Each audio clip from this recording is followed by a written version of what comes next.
Aí eu peguei, tô atrasado. Meu esposo foi passar para a cirurgia do coração, ele se preparando para a cirurgia do coração, eu me preparando não, eu estava passando com os médicos para ver se eles iam fazer essa cirurgia. Passei com o médico na Brescia, aí eles falaram assim, olha, o seu caso está muito sério e a infiltração já vai adiantar mais. Mas eu vou fazer infiltração, vou fazer um teste. Teve infiltração, não adiantou nada. Aí eles falaram assim, aí eu conversei com ele e falei assim, olha, eu vou pedir os exames para poder fazer a cirurgia. E tudo bem, doutor, né? E fui. Fiz todos os exames, tudinho. Quando eu fui marcar, ele tinha saído do convento. Senhor, o que está acontecendo comigo, né? Eu não tinha essa situação. Mas aí meu esposo operou, tudinho. Aí quando foi o ano passado, eu já estava angustiada, já não sabia mais o que fazer. Aí eu falei com minha filha estava sentada assim do meu lado, eu disse, filha, já não aguento mais, o que eu faço? Né? O doutor Roberto foi embora e agora eu não tenho outro, estou com os exames tudo na mão, e o que eu vou fazer? Ela falou assim, mãe, você não crê em Deus? Vamos procurar em outro lugar. Falou bem assim, né? Aí eu disse, filha, mas é muito longe, né? E a gente que depende de carro, assim, é difícil, né? Meu esposo não dirige para São Paulo, eles praticamente para Mauá. Às vezes, meus dois gêmeos para poder me levar e meu filho. Aí eu falei assim, filha, mas é muito longe. Aí ela disse, não, eu vou ligar. Aí eu disse, seja o que Deus quiser. Aí ela ligou e marcou, conseguiu falar. Aí eu falei assim, olha, tem um encaixe aqui o dia 28 de abril. Né? Aí eu disse, vai ser mesmo, vai para o dia 8 de abril. Aí eu disse, mas onde que é? Aí ela disse, tá com a pé. Aí ela disse, não, mãe, vamos assim mesmo.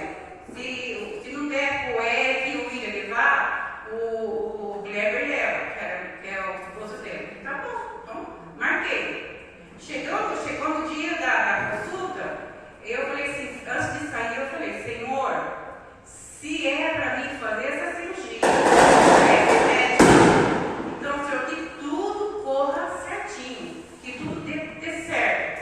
Eu tenho certeza que o Senhor vai fazer algo na minha vida e vai botar o meu testemunho. E graças a Deus, irmão, quando cheguei lá, eu estava praticamente semi-carregada. Aí eu sentei, na hora que ele chamou, o meu genro me puxou. Na hora que o meu genro me puxou, ele falou assim, nossa, mas a senhora está muito ruim, hein? Estou bem assim para mim. Eu disse para o senhor ver, doutor. Aí eu não conseguia sentar na cadeira. Né? Aí a minha menina foi, sentou, e ele falou assim, ele nem olhou os exames, nem olhou. Ele falou assim, para quando você quer marcar os exames? Eu tenho uma data dia 20 de junho. Você quer fazer? A cirurgia já. Aí eu disse, Senhor, aí eu olhei para minha filha assim, deslizada ainda desacreditando naquilo que Deus estava fazendo na minha vida. Aleluia. Aí ela disse assim, mãe, vai em frente.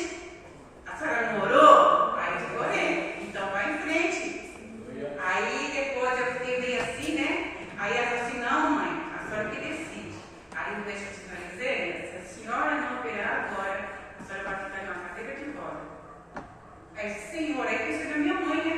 E Senhor, eu não quero isso. Eu não quero isso, de jeito nenhum. Aí eu disse, então tá bom. Então eu já vou agendar. Ele nem olhou os exames, nem olhou.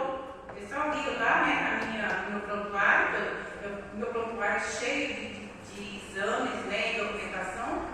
Aí ele falou assim, não, vamos operar. Marcou para o dia 20, graças a Deus, irmãos. No dia 20 eu fui, operei, né, graças a Deus. Vim para cá no dia seguinte. Quando foi eu andei de cadeira de roda, acho que umas 2, 3 vezes só. Andei de andador.